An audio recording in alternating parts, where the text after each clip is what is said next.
Hello students, स्वागत है आपका मेरे चैनल कॉमर्स गुरुजी पर। और आज हम आपके साथ स्टार्ट करने जा रहे हैं जो आपका चैप्टर है aggregate demand, aggregate supply and related concepts. Macro economics का हिस्सा है जो आपका। स्टार्ट करते हैं और समझते हैं बहुत अच्छी सी बातें।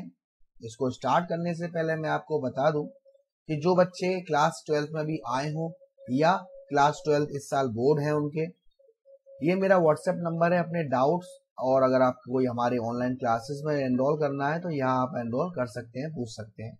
चलिए स्टार्ट करते हैं। ये व्हाट्सएप नंबर है। हाँ जी, concept of AD. Concept of AD. AD का मतलब सर एप्पल और डॉग? अरे नहीं बेटा, एडी का मतलब है एग्रीगेट डिमांड। एग्रीगेट, एडी का मतलब एग्रीगेट डिमांड, ठीक है। तो एग्रीगेट डिमांड को समझने से पहले आपको कुछ कंसेप्ट अंडरस्टैंड करने पड़ेंगे। पॉइंट नंबर 1, एडी यानी कि एग्रीगेट डिमांड का मतलब ये नहीं होता कि ये किसी एक पर्टिकुलर गुड्स एंड सर्विसेज की डिमांड है। एडी डजंट मीन या doesn't refer any particular goods और सर्विस। एडी का मतलब होता है मार्केट में जितनी भी ऑल गुड्स एंड सर्विसेज की जो डिमांड है,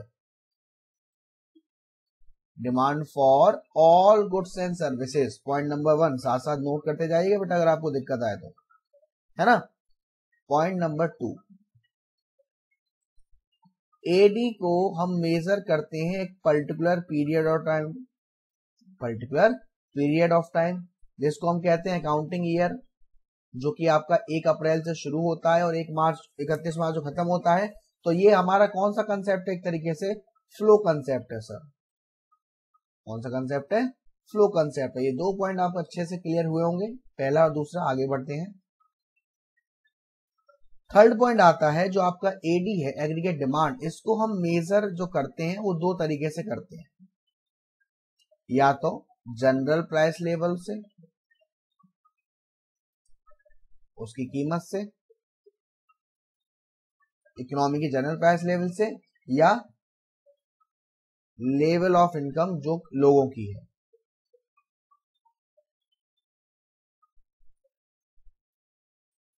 अब यहां पर समझने वाली बात यह है कि सर अगर हम एडी को मेजर करते हैं जनरल प्राइस लेवल से तो इन दोनों के बीच होता है नेगेटिव रिलेशनशिप। क्या होता है? नेगेटिव रिलेशन होता है किसके बीच में? प्राइस लेवल के बीच में और एडी के बीच में। तो नेगेटिव रिलेशन है तो इनका जो एडी का कर्व होगा वो क्या होगा सर? डाउनवर्ड होगा। एडी का कर्व जो होगा वो क्या होगा? डाउनवर्ड होगा। और अगर एडी का मेजरमेंट किया जा रहा है level of income of the people से, तो इसमें क्या होगा? पॉजिटिव रिलेशन होगा। और जो एडी का कर्व है वो अपवर्ड होगा।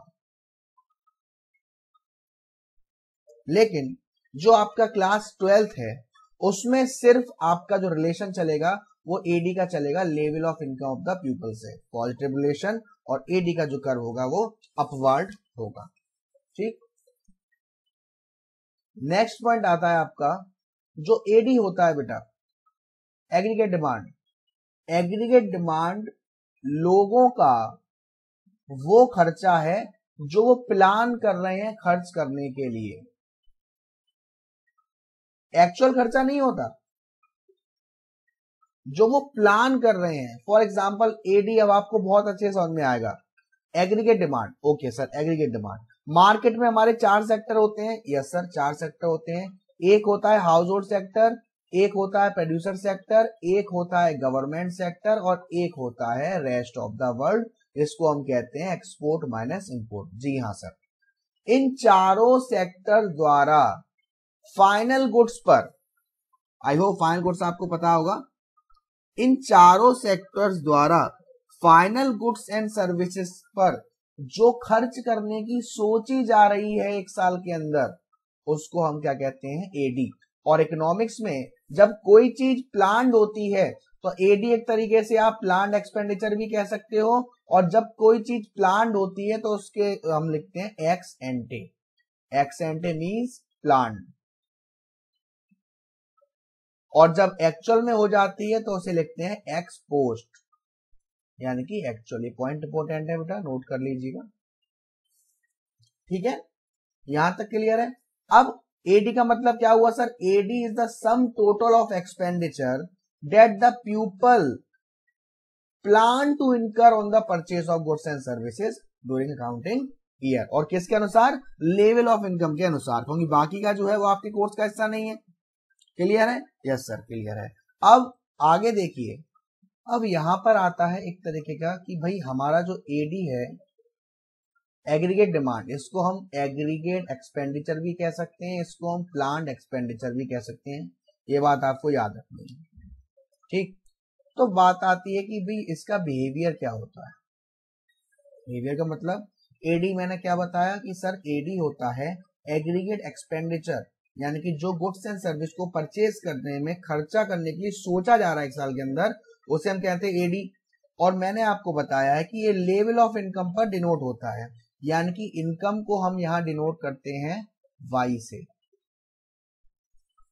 तो अगर मैं आपके सामने एक डाटा लेता हूं, मान लीजिए जो हमारी इनकम है वो कुछ इस प्रकार है, 0, 20, 40, 60, 80, और जो हमारा एडी है यानी कि एग्रीगेट डिमांड या प्लान्ड एक्सपेंडिचर या एग्रीगेट एक्सपेंडिचर, वो है 30, 35, 40, 45, 50। अब पहला क्वेश्चन ये राइज होगा कि सर यहाँ इनकम क्या है, 0 है, उसके बाद भी कुछ ना कुछ एग्रीगेट एक्सपेंडिचर या एग्रीगेट डिमांड है। इस सिचुएशन को याद रखना बेटा, जब हमारी इनकम 0 है फिर भी हमारा कुछ ना कुछ मिनिमम लेवल ऑफ एक्सपेंडिचर होगा ही होगा। इसको हम कहते हैं क्या, ऑटोनॉमस एक्सपेंडिचर। और यहां पर सर ये 30 है, ये कहां से लिया, ये लिया हमने अपनी सेविंग से, जिसकी वजह से हमारी सेविंग कहां चली जाएगी, माइनस में चली जाएगी। उसके बाद आपने देखा जैसे जैसे इनकम इंक्रीज होती जा रही है वैसे वैसे एग्रीगेट जो डिमांड है वो भी हमारी इंक्रीज होती जा रही है, जो बता रहा है कि ये हमारा क्या होता है, ये हमारा पॉजिटिव रिलेशन होता है, ठीक। उसके बाद यहां देखिए, ये तो आपका एक तरीके से 20 या 20 से बढ़ रहा है, और ये भी 5, ये 5 से बढ़ रहा है, ठीक है ना। अगर इसका कर्व आप बनाओगे तो इस डाटा को जरा आप चाहो तो लिख लेना, मैं आपको कर्व बना के दिखाता हूं।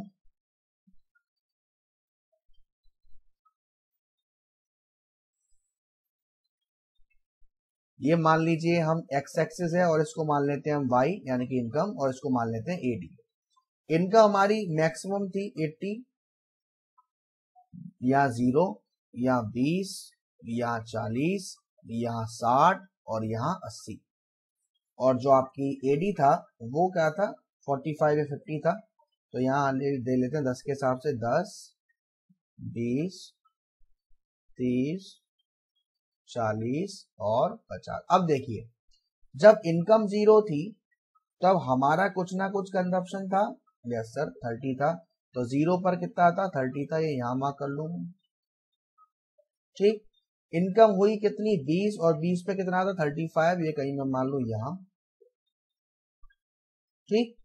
उसके बाद इनकम थी 40 और वो भी था 40, तो इसको मान लू मैं यहां, फिर मैं मान लेता हूं यहां, और फिर मैं मान लेता हूं यहां। तो एक जो लाइन जाएगी, जो लाइन जाएगी हमारी किसके लिए, ये देखिए जो ये वाली लाइन है वो अलग जाएगी, और ये वाली लाइन है वो अलग जाएगी। इस पॉइंट को हम कहेंगे जहां पर हमारा मिनिमम लेवल ऑफ कंजप्शन हुआ, ठीक है ना। तो एडी के कुछ कंपोनेंट्स भी होते हैं, components of AD, components of aggregate demand, components of aggregate demand, या आप कह सकते हो components of AD. Components of AD में क्या होता है, कंपोनेंट्स ओएडी डिस्कस किए जाते हैं दो तरीके से। एक जो इकोनॉमी होती है क्लोज्ड, जिसे हम कहते हैं क्लोज्ड इकोनॉमी, और एक होती है आपकी ओपन इकोनॉमी।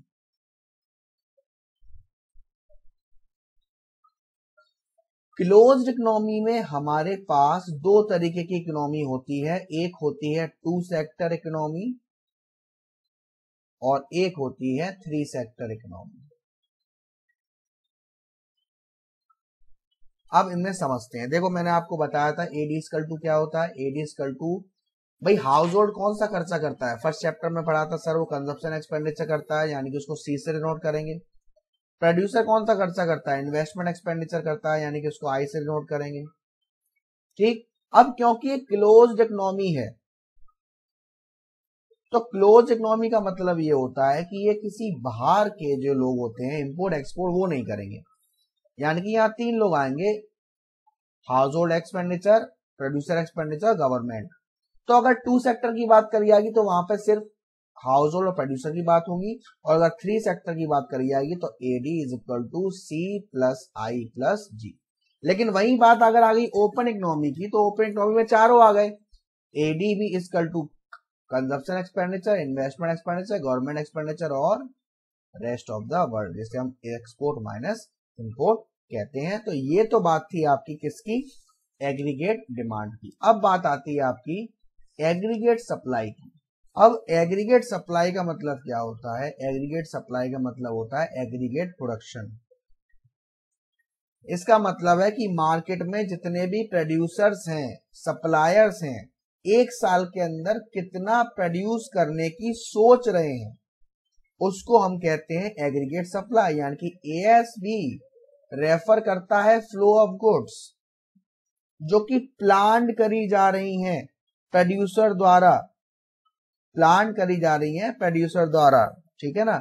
यहां पर भी जो इंपैक्ट चलता है वो किससे चलता है, इनकम से चलता है, यानी कि एग्रीगेट सप्लाई और इनकम, और इसका भी केस साथ साथ ही चलेगा, जैसे जैसे इनकम बढ़ेगी वैसे वैसे आपकी एग्रीगेट सप्लाई भी बढ़ेगी। ठीक, अब यहां कुछ फैक्ट आते हैं। तो ये तो आपका हुआ एग्रीगेट सप्लाई। अब जो इस चैप्टर में मेन है, जिससे आपका नेक्स्ट चैप्टर का बेस बनेगा, जिसको हम कहते हैं कंजप्शन फंक्शन। कंजप्शन फंक्शन का मतलब क्या है कि जो हमारे हाउस होल्ड कंजप्शन करता है, हाउस होल्ड कंजप्शन कंज्यूम करने पर जो खर्चा करता है, जिसको हम सी से नोट करते हैं कंजप्शन एक्सपेंडिचर, वो इस फंक्शन में काफी इंपोर्टेंट रोल प्ले करता है, क्योंकि ये डायरेक्टली रिलेट किससे करता है, इनकम से। इनकम ज्यादा कंजप्शन ज्यादा, इनकम कम कंजप्शन कम। तो आप कह सकते हो कि जो हमारा कंजप्शन फंक्शन है ये एक फंक्शनल रिलेशनशिप होता है किसके बीच में, सी एंड वाई। और ये बिहेवियर बताता है कि जो हाउस होल्ड का कंजप्शन एक्सपेंडिचर होता है वो कैसे बिहेव करेगा अगर इनकम कम होती है, और कैसे बिहेव करेगा अगर इनकम ज्यादा होती है, यानी कि इनकम बढ़ेगी तो क्या होगा और इनकम घटेगी तो क्या होगा। एक चीज आपको हमेशा याद रखनी है कि इस हमेशा कुछ ना कुछ कंजप्शन तो जरूर होगा, भले ही इनकम हमारी क्या हो, जीरो हो। There is always a minimum level of consumption, भले ही आपकी इनकम क्या हो, जीरो हो, और उसको हम क्या कहते हैं सर, उसको हम कहते हैं ऑटोनॉमस, उस कंडीशन को कहते हैं ऑटोनॉमस कंजप्शन। और मैंने क्या बताया, पॉजिटिव रिलेशन है, यस सर पॉजिटिव रिलेशन है। इसका मतलब इनकम बढ़ेगी कंजप्शन बढ़ेगा, इनकम कम होगी कंजप्शन कम होगा। क्लियर है ना, पॉजिटिव रिलेशन है। तो उसका जो ग्राफ बनेगा, बेसिकली आप डाटा के हिसाब से ग्राफ बना सकते हो, है ना, डाटा आप अपने हिसाब से ले सकते हो, अपने हिसाब से ग्राफ बना सकते हो। अब उसमें अब यहां आप लोगों को एक चीज समझ में आ रही है सर कि अगर इनकम बढ़ रही है कंजप्शन बढ़ेगा, इनकम कम हो रही है कंजप्शन कम होगा। तो इसके लिए एक चीज आती है जिसको हम कहते हैं मार्जिनल प्रोपेंसिटी टू कंज्यूम, जिसको हम कहते हैं MPC। इसका मतलब जैसे जैसे इनकम इंक्रीज हो रही है, वाई इंक्रीज हो रहा है, उसके रेस्पॉन्स में कंजप्शन कितना इंक्रीज हो रहा है, या जैसे जैसे इनकम डिक्रीज हो रही है उसके रेस्पॉन्स में कंजप्शन कितना डिक्रीज हो रहा है, उसको चेक करने के लिए हम निकालते हैं MPC, marginal propensity to consume, जिसका फॉर्मूला होता है डेल्टा सी, यानी कि increase in consumption upon increase in income. Clear है? यस सर, क्लियर है। फॉर एग्जांपल इनकम इंक्रीज हुई 100 से 150 और कंजप्शन इंक्रीज हुआ 50 से 80, तो ये फॉर्मूला कैसे लगेगा? कंजप्शन कितना बढ़ा सर? 50 से हो गया 80, यानी कि सर 30 बढ़ा। कितना बढ़ा? 30 बढ़ा। और इनकम कितनी बढ़ी? 50। ये फॉर्मूला होता है आपका एमपीसी। तो अब एक चीज का आपको ध्यान रखना है, जो आपसे शायद बहुत बार कहा भी जाता है, लेकिन उसको हम इस चैप्टर में डिस्कस नहीं करेंगे, नेक्स्ट चैप्टर में करेंगे, जो डेरिवेशन वाला आता है। जैसे आपका एमपीसी होता है, इसी तरीके से आता है आपका एपीसी, जिसको हम कहते हैं average propensity to consume. Average propensity to consume का मतलब है कि जैसे आप 50 रुपए कमाते हो, जैसे आप 100 रुपए कमाते हो, जैसे आप 200 रुपए कमाते हो, इस पर कितना खर्चा करते हो, तो इसका एक कंजप्शन का एवरेज निकालने के लिए कि कितना एवरेज खर्चा कर लेते हैं, उसको हम कहते हैं एवरेज प्रोपेंसिटी टू कंज्यूम। यानी कि एक रेशियो होता है कि आपने अपनी इनकम का कितना हिस्सा कंज्यूम किया, अपनी इनकम का कितना हिस्सा कंज्यूम किया, जैसे कि सी अपॉन वाई, यानी कि एपीसी का फॉर्मूला क्या होता है? APC equal to C upon Y, consumption upon income. तो एपीसी का फॉर्मूला क्या होता है? APC equal to C upon Y. Same अब मैं बात करूं अगर आपसे कंजप्शन फंक्शन की, तो कंजप्शन फंक्शन को हम एक एल्जेब्रिक फॉर्म में डिनोट करते हैं। कंजप्शन फंक्शन को हम एक एल्जेब्रिक फॉर्म में डिनोट करते हैं, जो होती है C is equal to C bar plus D Y. यहां पर C का मतलब है कंजप्शन फंक्शन, सी बार का मतलब है ऑटोनॉमस कंजप्शन, यानी कि minimum level of consumption. B का मतलब है कि कितना इनकम इंक्रीज होने से कंजप्शन कितना इंक्रीज हुआ, तो एक तरीके से कहा जाए कि B is equal to what? MPC है जी सर। और वाई का मतलब है इनकम। ठीक है ना? सो आपको ये बात भी ध्यान रखनी है कि अगर आपका जो कंजप्शन है उसका जो स्लोप लाइन है वो स्ट्रेट है, कांस्टेंट है, तो एमपीसी भी हमारा कांस्टेंट ही रहेगा। ठीक है? तो ये तो बात हो गई हमारी कंजप्शन की, एमपीसी की, एपीसी की। ऐसे ही हमारा एक फंक्शन होता है जो दो होता है सेविंग फंक्शन। अब सेविंग फंक्शन में क्या होता है सर? सेविंग फंक्शन में इनकम को, income is equal to what? Y is equal to C plus S, और हमने सी को डिस्कस कर लिया ऑलरेडी। अब हमें किसको डिस्कस करना है? एस को। यानी कि जो सेविंग है वो कैसे बिहेव करती है इनकम के इंक्रीज या डिक्रीज होने से, उसको हम कहते हैं सेविंग फंक्शन, यानी कि रिलेशनशिप बिटवीन किसके? S and Y. जैसे जैसे इनकम बढ़ेगी वैसे वैसे सेविंग भी बढ़ेगी। अगर मैं आपसे एक पूरा चार्ट के साथ डिस्कस करूं, एक न्यूमेरिकल के साथ हम लोग डिस्कस करें, तो देखो मैं यहाँ पे इनकम लेता हूं, वाई है 0, 50, 100, 150। कंजप्शन लेता हूं 20, 60, 100, 140। अब यहां पर ध्यान दीजिए आप लोग। अब तो अगर आप यहां देखें, अब इनकम 0 हुई है, कंजप्शन 20 का है, तो इसकी वजह से सेविंग हमारी क्या हो जाएगी सर? माइनस के 20। कोई दिक्कत? उसके बाद इनकम 50 की हुई है, कंजप्शन 60 का हुआ है, सेविंग कितनी हो जाएगी? माइनस के 10। इनकम 100, खर्च भी 100, सेविंग कुछ नहीं। इनकम 150, कंजप्शन 140 और सेविंग कितनी होगी? 10। यानी आप देख रहे हो, पहली बात तो ये मिनिमम लेवल ऑफ कंजप्शन, यानी कि ऑटोनोमस कंजप्शन जिसे कहते हैं, जिसकी वजह से हमारी जो सेविंग है वो कहां चलेगी सर? माइनस में चलेगी। जैसे जैसे इनकम बढ़ रही है कंजप्शन भी बढ़ रहा है और सेविंग भी बढ़ रही है। इसको कहते हैं, जब आप सी और वाई का रिलेशन देखोगे तो कंजप्शन फंक्शन, और एस और वाई का रिलेशन देखोगे तो सेविंग फंक्शन। जिस तरीके से आपने वहां एमपीसी पढ़ा था, आप पढ़ेंगे MPS, marginal propensity to save. Income के चेंज होने से, इंक्रीज होने से, डिक्रीज होने से सेविंग कितना इंक्रीज और डिक्रीज हो रही है, उसको हम कहते हैं एमपीए, जिसको हम delta S upon delta Y. ऐसे ही आता है एपीएस जो रेशियो होता है बिटवीन एस एंड वाई। तो जिस तरीके से आपने कंजप्शन फंक्शन का एक एल्जेब्रिक फॉर्म देखा था, उसी तरीके से यहाँ पे सेविंग फंक्शन का भी एक एल्जेब्रिक फॉर्म होता है जो होता है S equal to minus S bar plus 1 minus B Y. सारे पॉइंट मालूम है आपको, बस ये माइनस एस बार हमारा ऑटोनोमस सेविंग यानी कि इस पॉइंट को कहते हैं, बी यानी कि एमपीसी।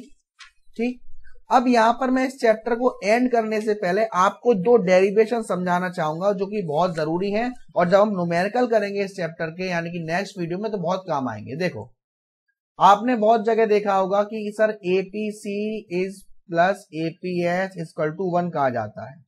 इसको प्रूफ कैसे करेंगे कि ये 1 होता है? देखो बेटा, एपीसी का फॉर्मूला क्या, सी अपॉन वाई, एपीएस का फॉर्मूला क्या, एस अपॉन वाई और equal to 1। Okay sir, y का एलसीएम ले लो, y एलसीएम ले लिया, c प्लस एस आ गया ऊपर। ओके, आपको मैंने बताया था y is equal to C plus S होता है। यस सर, तो ये c प्लस एस की जगह मैं y लिख दूं, y upon Y equal to 1। तो ये यहाँ पे ये पहला डेरिवेशन प्रूव हुआ, APC plus APS is equal to 1। एक सेकंड और आता है, MPC plus MPS is equal to 1। Again MPC का formula delta C upon delta Y और एमपीएस का formula delta S upon delta Y is equal to 1। यहां delta Y common, ऊपर delta C plus delta S is equal to 1। अब ये delta C plus delta S का formula क्या हो जाएगा, डेल्टा वाई, तो delta Y upon delta Y is equal to 1। तो ये दोनों डेरिवेशन आप लोग अच्छे से प्रैक्टिस करिएगा। अगले वीडियो में हम अगले चैप्टर पर डिस्कस करेंगे। यहाँ हमारा एग्रीगेट डिमांड, एग्रीगेट सप्लाई और उसके रिलेटेड कंसेप्ट खत्म होते हैं। वीडियो पसंद आई तो प्लीज वीडियो को लाइक करना ना भूलें, शेयर करना ना भूलें। अगर आपने अभी तक चैनल को सब्सक्राइब नहीं किया है तो प्लीज सब्सक्राइब कर दीजिएगा। Thank you so much.